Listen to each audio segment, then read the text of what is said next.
Carson River is large.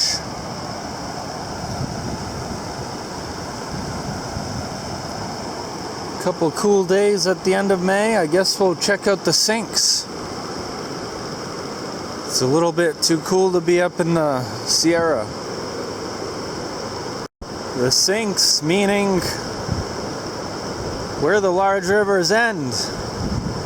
It's a great basin, nothing makes it out. Go down to the Carson Sink at Stillwater, I believe. Highs in the 60s, lows in the 30s, in the lowlands.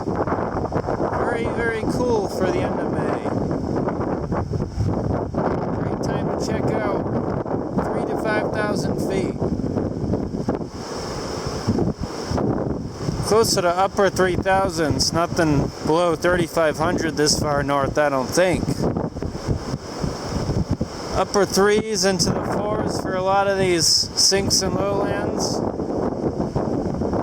And we'll head back into high country as it warms up this week. Cottonwoods, coyote willows, other willows,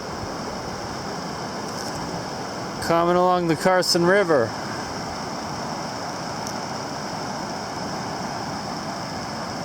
As well as our same old mustard friends that follow us everywhere.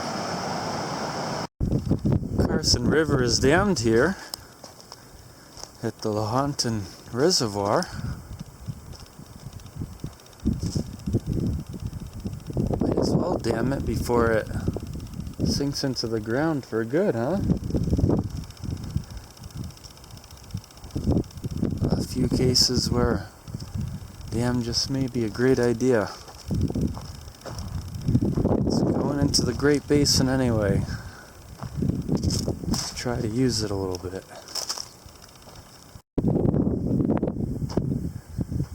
This is where the Carson River begins its end. We're at Stillwater, name of this place. Quite a lot of sarcobatus in these sandy deserts. Some tamarix along the shores, unfortunately.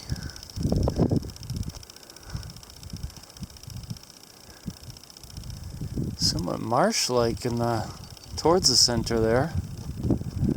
And it becomes more and more of a marsh to the north. The Stillwater Mountains rising above the end of the Carson River. It's somewhat difficult to stress how unique of a place this is. A major river that does not empty into the ocean, but rather into the deserty part of the inner area of the continent.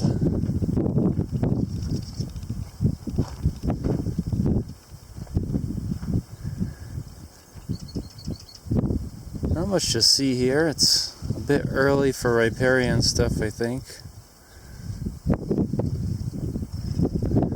And it's a monoculture. Sarcobatus otherwise.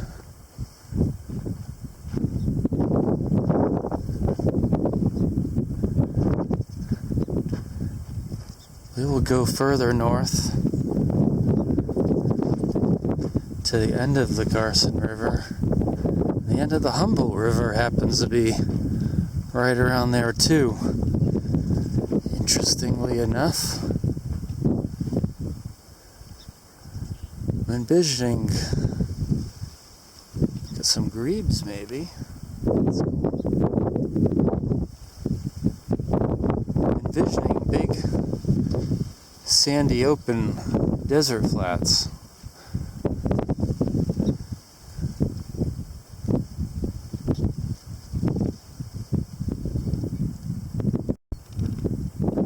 Not here to collect plants anyway. Just wanted to see such a fascinating place. Carson River, a large river that begins in the Sierra, heavily used along its entire path virtually, ended out here. There's a pelican out there.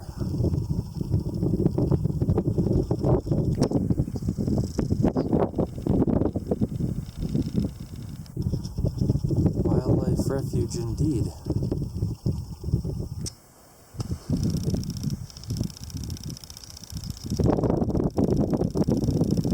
Apparently those are the ring lines of the Pleistocene lake that was here.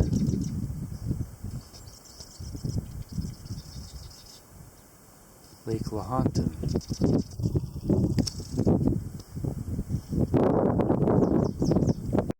All of this before us steadily been becoming more and more desert over the past 10 to 15,000 years.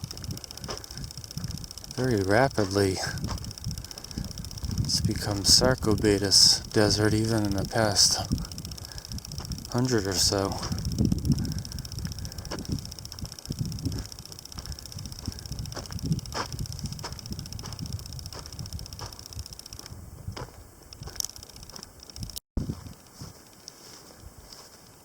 That's something quite new on the scene.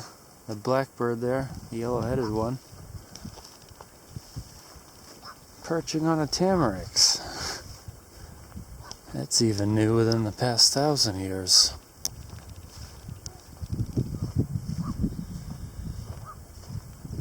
Some gulls.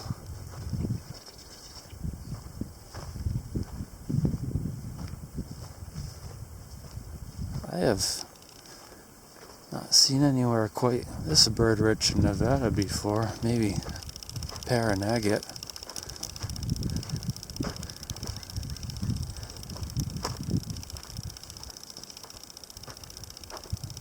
Wow, Ruby Lake has got to be really rich, but only seen that from above.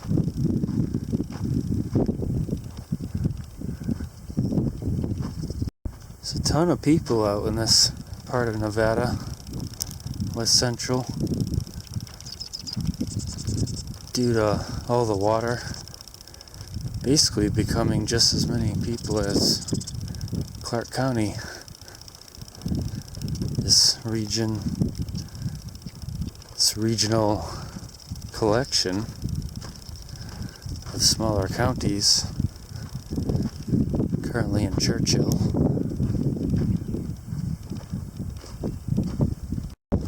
To say what's supposed to be here.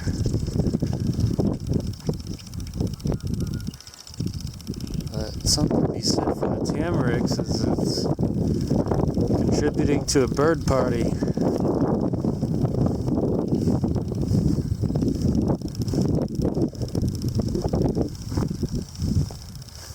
This is the single most musical area I've been to in Nevada, seems like to me right now.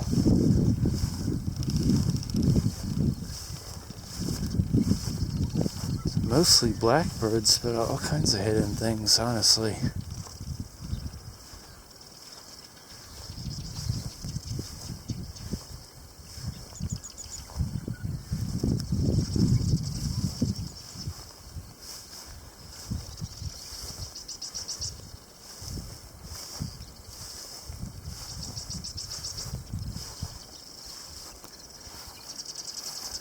Really dry and brown below.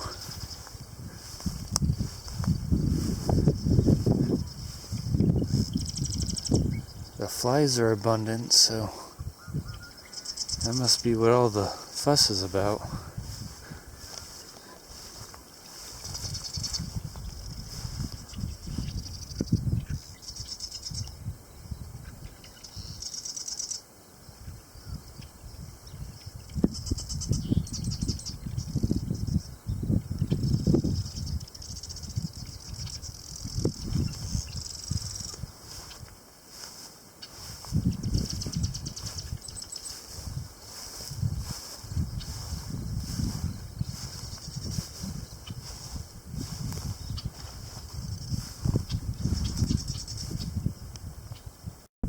Nevada has a lot. Last night I was finding crazy new species, new to me, I mean, on sheltered taluses way up in the Virginia range. The next day, here I am, thousands of feet lower, in a Sarcobatus desert with water and abundant bird life before me. It goes down to the Mojave and it goes up to the Alpine and all kinds of crazy places in between this wonderful state.